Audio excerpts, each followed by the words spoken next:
সুকনা checkpost থেকে আমি এগিয়ে রোহিণী রাস্তা নিয়ে নেব। যেহেতু ল্যান্ডস্লাইড হয়েছিল তাই অনেকটা ব্লক আছে। Welcome to Darjeeling. ওই রোহিণীতে ল্যান্ডস্লাইড হয়েছিল, তারপর থেকে মনে হয় এখন টোল নিচ্ছে না। এই সোজা চলে গেল দুধিয়া আর হচ্ছে মিরিকের রাস্তা। আমি রোহিণীর রোড নিয়ে নিলাম। कितने दिन में ठीक हुआ वो लैंडस्लाइड? बहुत बारिश पता रात को हुआ, ये पता ही नहीं चला। এই রাস্তাটা চলে গেল টাইগার হিল, লামাহাটা, একদম কালিম্পংয়ের দিকে এই রাস্তাটা চলে গেল। ওই জায়গাটা করে কাঞ্চনজঙ্ঘা দেখা যায়, আগের বার দেখেছিলাম, কিন্তু আজকে মেঘলা পুরোটাই। কাশিয়াঙ্গার 1 কিলোমিটার, সোনাদা 16, জোরবাংলো 25, ঘুম 26 আর দার্জিলিং 33। ইন্ডিয়ার হাইয়েস্ট রেলওয়ে স্টেশন ঘুম রেলওয়ে স্টেশন। ফাইনালি পৌঁছে গেছি বাতাসিয়া লুপ। এই মোড়টা ঘুরলেই সামনে বাতাসিয়া লুপ, আর এখান থেকে এরকম একটা ভিউ। লাস্ট এপিসোডে আমার বাড়ি থেকে শিলিগুড়ি আসা এবং সেখানে কোথায় ছিলাম সবটাই দেখিয়েছি। যারা যারা লাস্ট এপিসোডটা দেখোনি অবশ্যই একবার দেখে নিও। আজকে আমার গন্তব্য হলো Darjeeling, the queen of hills. পাহাড়ে যতবারই যাও না কেন ইচ অ্যান্ড এভরি টাইম একটা এক্সাইটমেন্ট কাজ করে, আর সেই এক্সাইটমেন্ট নিয়েই একটা ঝা চকচকে দিনের গল্প শুরু হয়েছিল আমার দার্জিলিং মোড় থেকে।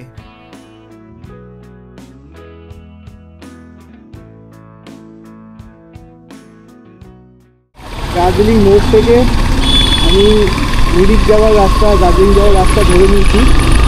ওই মোড়টা থেকে সোজা চলে গেল সেবক, মানে NH10 যেটা গ্যাংটক চলে গেল, সেই রাস্তাটা চলে গেল। আর এই রাস্তাটা আমি ধরে নিয়েছি। এই রাস্তায় মিরিক 44 কিলোমিটার, কার্শিয়াং 31 কিলোমিটার আর পাংখাবাড়ি 20 কিলোমিটার। পাংখাবাড়ি দিয়ে যাবো কারণ দুধিয়ার ব্রিজটা এখনও ঠিক হয়নি। রোহিণী দিয়ে আমি যেতাম, কিন্তু রোহিণী দিয়ে হয়তো দেখছি আমি রোহিণী রোড আগে জিজ্ঞাসা করি যদি খোলা থাকে। এই জায়গাটা পুরোটাই সুকনা মিলিটারি বেস ক্যাম্পের মধ্যে। দারুণ সুন্দর রাস্তা, ওপরটা পুরোটা মেঘ রয়েছে। আর এখানে যদি রোড রয়েছে, আমি যাচ্ছি ঝালঝুলা মোড়ের দিকে, এগুলো সব মিলিটারি বেস ক্যাম্প। ও দারুণ রাস্তায়, ওই রাস্তায় আসলেই মন ভালো হয়ে যাবে। এগুলো পুরো সুকনা ফরেস্ট, ওই দিক দিয়ে একটা রাস্তা গেছে, সুকনা ফরেস্টের মধ্যে দিয়ে যাচ্ছি। আর অলরেডি চা বাগান দেখা শুরু হয়ে গেছে। এদিকে সুকনা ফরেস্টের পুরো জায়গাটা, ওদিকে হিলকাপ রোড অব্দি পুরোটাই চা বাগান। দুধিয়া ব্রিজটা ভাঙা রয়েছে আর টেম্পোরারি ব্রিজের কাজ এখনও হচ্ছে, 2-3 দিন লাগবে এখনও চালু হতে। আর পাংখাবাড়ির রাস্তাটা অনেকটাই স্টিপ।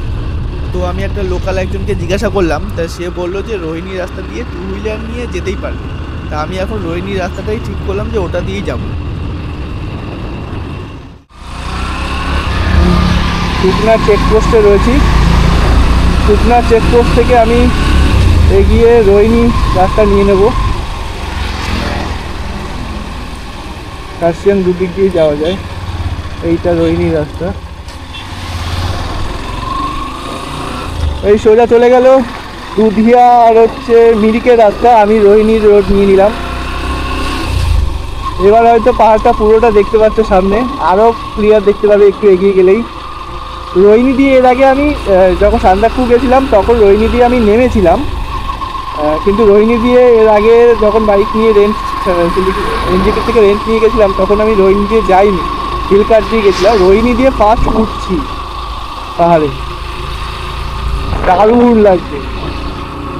লাগছে মানে ওই ওপরটায় উঠবো। এর আগে পুরুলিয়া থেকে এতটা নয়, কিন্তু মানে ওইটা একরকম আর এটা তো অসাধারণ। আর পুরো পাহাড়টার ওপরটা পুরো মেঘ। Welcome to Darjeeling, department of tourism, Gorkhaland territorial অ্যাডমিনিস্ট্রেশনে ঢুকে পড়েছি। দার্জিলিং আর 45 কিলোমিটার। সামনে টোল রয়েছে, ওখানে হয়তো 10 টাকা টোল, না এখন নিচ্ছে না। 10 টাকা টোল লাগে, তবে এখন নিচ্ছে না। এখান থেকে চড়াই শুরু হচ্ছে।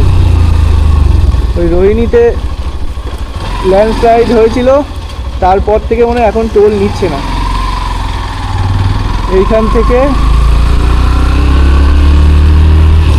চড়াই শুরু হচ্ছে।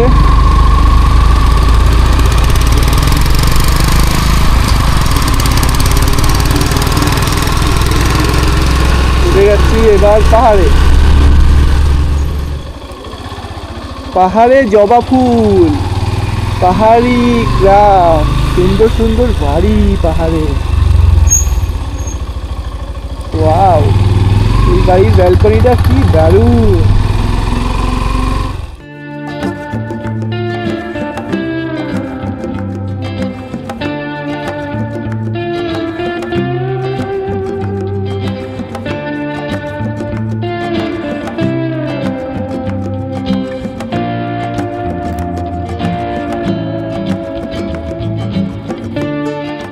এইগুলোতে সব ল্যান্ডস্লাইড হয়েছিল, এখনো পরিষ্কারের কাজ চলছে। রোহিনী রোড ওপেন হয়ে গেছে, কিন্তু এগুলো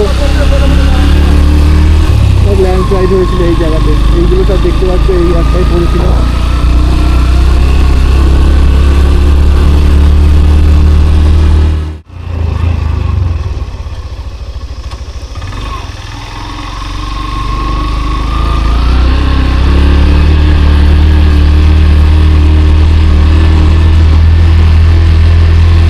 जब लैंडस्लाइड हुआ था तो आप लोग क्या करते थे? अब इधर तो गाड़ी नहीं जाता था, तो आप लोगों का कैसे चलता था? वो मैं तो यहाँ था ही नहीं। अपने कहाँ गए थे? मैं तो गाड़ी धो रहा हूँ, जो ब्रिज खराब हो गया। वो दूधिया का तो है, उधर चले गए थे। इधर कोई लोग नहीं था? नहीं था, मैं मतलब मेरा वो ससुराल है ना। ओह, वहीं से। ससुराल भी बहुत अच्छे। ससुराल नीच में और आप ऊपर में। तो कितने दिन में ठीक हुआ वो लैंडस्लाइड? बहुत बारिश, पता रात को हुआ, ये पता ही नहीं चला। बहुत क्योंकि यहाँ दशहरा के टाइम में दशहरा हाँ। पी के सो जाते हैं, कुछ को किसी को पता नहीं, किसी हाँ को पता हाँ, है। क्या क्या दशहरा के टाइम में ड्रिंक करते हैं सभी, ड्रिंक करते हैं। किसी को पता होता है, किसी को पता नहीं।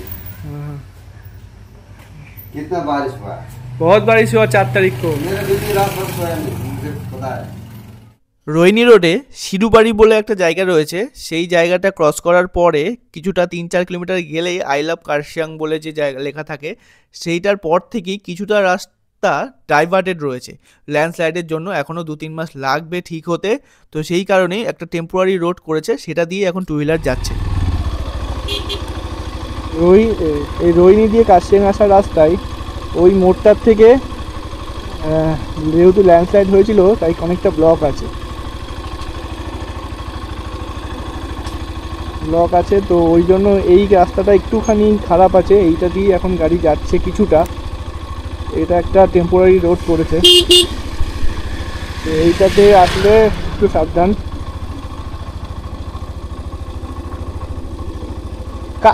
কার্শিয়াং কার্শিয়াং কার্শিয়াং কার্শিয়াং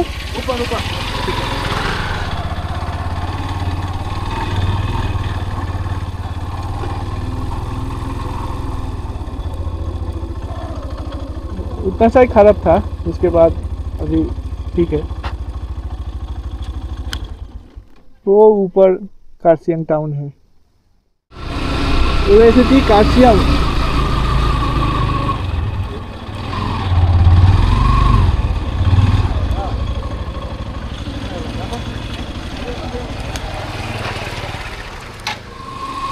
কার্শিয়াং আর 1 কিলোমিটার, সোনাদা 16, জোরবাংলো 25, ঘুম 26 আর দার্জিলিং 33।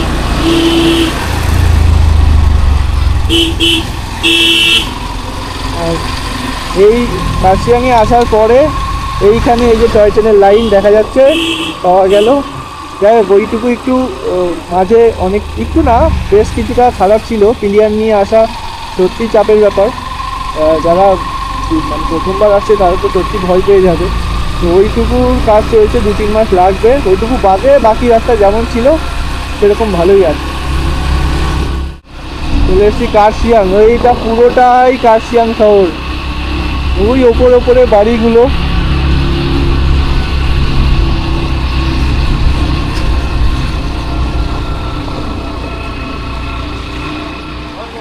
কার্শিয়াং টয় ট্রেন স্টেশনে চলে এসেছি।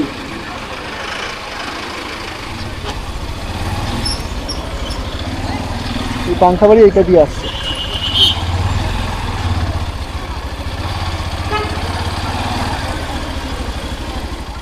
সাম্প্রতিককালে কার্শিয়াং কিন্তু বেশ জনপ্রিয়তা লাভ করেছে। অনেকেই এরকম আছে ট্যুরিস্ট যারা খুব ভিড়ের জন্য দার্জিলিংয়ে যায় না, কার্শিয়াংয়ে এসে 2-3 দিন সময় কাটিয়ে আশেপাশের লোকাল সাইট সিনগুলো দেখে আবার ফিরে যায়। তো আপনারা কার্শিয়াংয়েও আসতে পারেন চাইলে।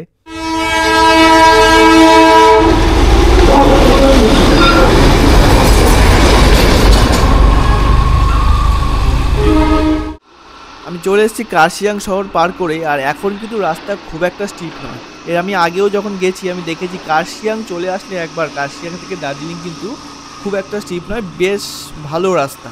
আর সেই রাস্তা দিয়ে আমি যাচ্ছি, দুদিকে পাইন বন, একটা দারুণ অ্যাডভেঞ্চার রাস্তা মনে হচ্ছে দেখে।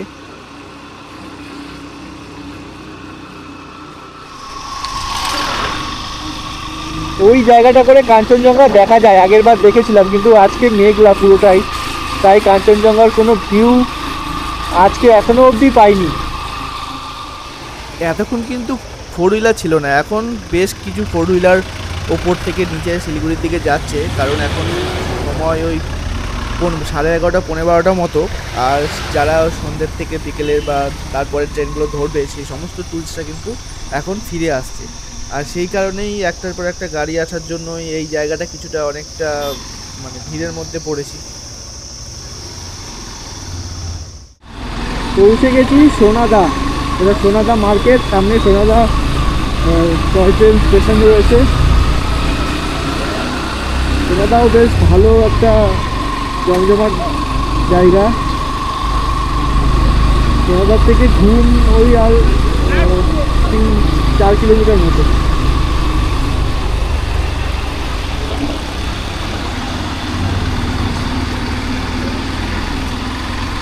এইটা সোনাদা স্টেশন।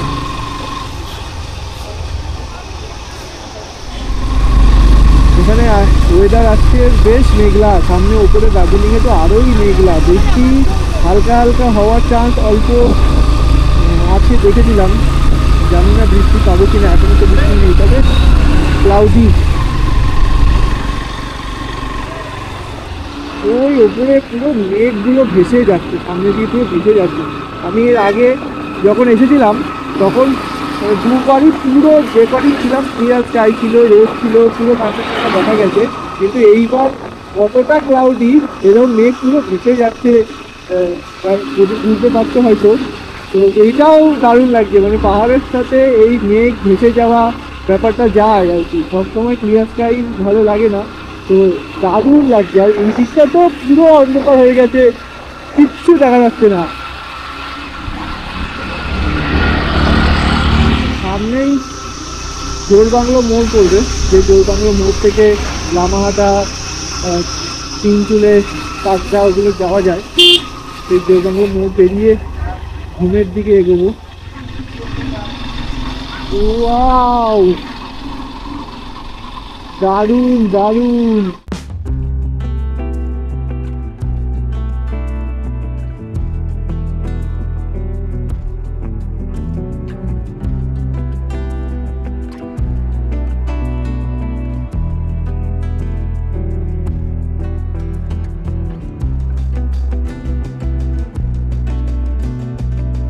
আমি জানি না কতজন রাইডার বা মোটর ব্লগার বা বিগিনার যারা আছো তারা আমার এই ভিডিওটা দেখছো বা দেখবে, কিন্তু আমি সবাইকে একটাই কথা বলবো যে প্রথমবার পাহাড়ে আসলে একটা এক্সাইটমেন্ট কাজ করে, আর সেটা স্বাভাবিক, কিন্তু সেই এক্সাইটমেন্টটা যেন কখনোই তোমার কনফিডেন্সটাকে ডাউন না করে দেয়, সেটা খেয়াল রাখবে, তাহলেই আর কোনো চিন্তা বা চাপ নেই। চলে এসেছি রুমার 1 kilometre, Batasia 3 kilometre, Darjeeling 9 kilometre. এখন রয়েছি জোরবাংলো মোড়ে। এখন আবার একটুখানি রোদের দেখা পাওয়া গেল। পাহাড়ে এরকমই, কখনো মেঘলা কখনো রোদ, ওইদিকে পুরো কুয়াশা, আবার এই জায়গাটা আবার নীল আকাশ, আবার রোদ উঠে গেল। তো এরকমই রোদ মেঘের খেলা চলে পাহাড়ে, আর সেই জন্যই বাঙালি বারবার ছুটে আসে এই দার্জিলিংয়ে। জোরবাংলো মোড়ে একটু জ্যাম হবেই, কারণ যেহেতু একটু ন্যারো লেন, আর এখান থেকে একটা রাস্তা ডান দিকে চলে যাচ্ছে কালিম্পং রামহাটার দিকে, তো এখানে একটু জ্যাম হবে। এই রাস্তাটা চলে গেল টাইগার হিল, লামাহাটা, একদম কালিম্পংয়ের দিকে এই রাস্তাটা চলে গেল। আর এই সোজা হচ্ছে ঘুম।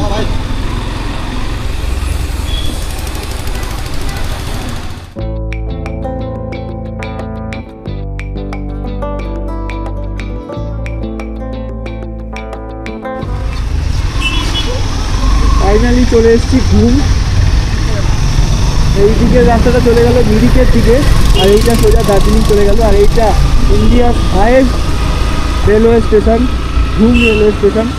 পরে আসবো, ডিটেলস দেখাবো।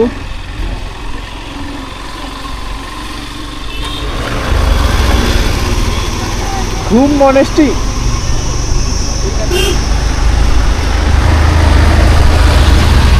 সামনে যা মেঘ ছিল, কুয়াশা ছিল, মানে ভাবিনি যে কাঞ্চনজঙ্ঘা দেখতে পারবো। তবে কাঞ্চনজঙ্ঘা এক ঝলক দেখা গেছে, দেখেছি। ভালো করে যখন আবার দেখতে পাবো তখন তোমাদের দেখাচ্ছি। সাদা ধপধপে পৌঁছে গেছি বাতাসিয়া লুপ। এই মোড়টা ঘুরলেই সামনে বাতাসিয়া লুপ। আর এইটা হচ্ছে আমাদের স্টে এবারের, hotel dream catcher Batasia. Finally পৌঁছে গেছি বাতাসিয়া লুপে। আর বাতাসিয়া লুপে আজকে আমার স্টে হচ্ছে এই ড্রিম ক্যাচার হোমস্টেতে। এই হোমস্টের রুমগুলো আমি দেখাচ্ছি। এই হোমস্টের রুম, ট্যারিফ, ভিউ, লোকেশান সব কিছু ডিটেলস আমি দিয়ে দেবো। আর আপাতত রুমে ভেতরে যাই।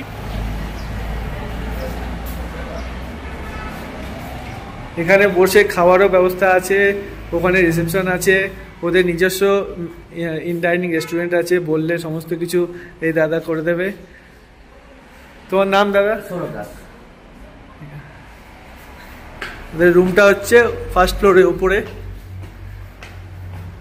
এইখানে খুব সুন্দর একটা বসার জায়গা আছে।